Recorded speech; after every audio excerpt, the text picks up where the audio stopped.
నిన్న నారా లోకేష్ గారు మంగళగిరిలోని టిక్కో ప్రాంతానికి వెళ్ళి ఆయన డబ్బులు ఇచ్చి పోగేసుకున్నటువంటి మనుషులతో సమావేశం ఏర్పాటు చేసుకొని మేము ఇంకా అభివృద్ధి చేస్తామని చెప్పి చెప్పడం అనేది ప్రసార మాధ్యమాల ద్వారా చూశారు. అయ్యా లోకేష్ గారు అదే కనుక నిజమై ఉంటే మరి 5 సంవత్సరాల పరిపాలనలో టిక్కో ఇళ్ళు మీరు ఎందుకు ఇవ్వలేకపోయారు ప్రజలకి? అది స్పష్టంగా చెప్పాలి.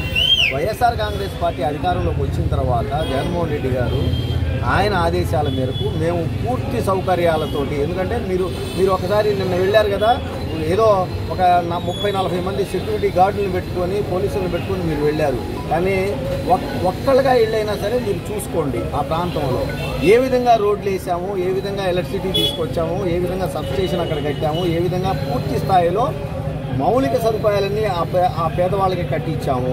చివరికి సీవేజ్ ట్రీట్మెంట్ ప్లాంట్ కూడా ఏర్పాటు చేసి అందుబాటులోకి తీసుకొచ్చి అంత గొప్పగా నిర్మాణం చేసిన దాన్ని మేము ఇచ్చాము. పైగా దాని పక్కనే డాక్టర్ వైఎస్ఆర్ అర్బన్ హెల్త్ సెంటర్ను కూడా మేము ఏర్పాటు చేయడం జరిగింది. అంటే పేదవాళ్ళకి పూర్తి స్థాయిలో మేము అండగా ఉన్నాము. మరి మీరు నిన్న వెళ్ళి మేము అభివృద్ధి చేశాము ఇంకా చేస్తాము అని అంటున్నారు అని అంటే అది ఇక్కడ నమ్మే ప్రజలు ఎవరూ లేరని చెప్పి తెలియజేస్తున్నారు.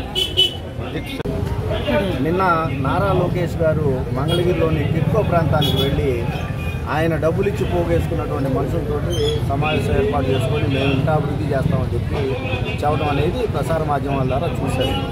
అయ్యా లోకేష్ గారు అదే కనుక నిజమై ఉంటే మరి 5 సంవత్సరాల పరిపాలనలో టిక్కో ఇళ్ళు మీరు ఎందుకు ఇవ్వలేకపోయారు ప్రజలకి? అది స్పష్టంగా చెప్పాలి.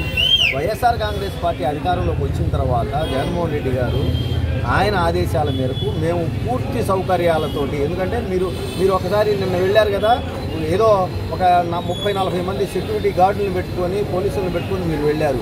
కానీ ఒక్కళ్ళగా ఇళ్ళైనా సరే మీరు చూసుకోండి ఆ ప్రాంతంలో ఏ విధంగా రోడ్లు వేసాము, ఏ విధంగా ఎలక్ట్రిసిటీ తీసుకొచ్చాము, ఏ విధంగా సబ్స్టేషన్ అక్కడ కట్టాము, ఏ విధంగా పూర్తి స్థాయిలో మౌలిక సదుపాయాలన్నీ ఆ పేదవాళ్ళకి కట్టించాము.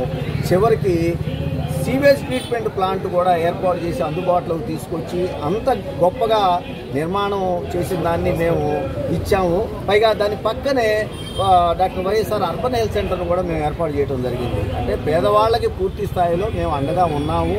మరి మీరు నిన్న వెళ్ళి మేము అభివృద్ధి చేశాము ఇంకా చేస్తాము అని అంటున్నారు అని అంటే అది ఇక్కడ నమ్మే ప్రజలు ఎవరూ లేరని చెప్పి తెలియజేస్తున్నారు.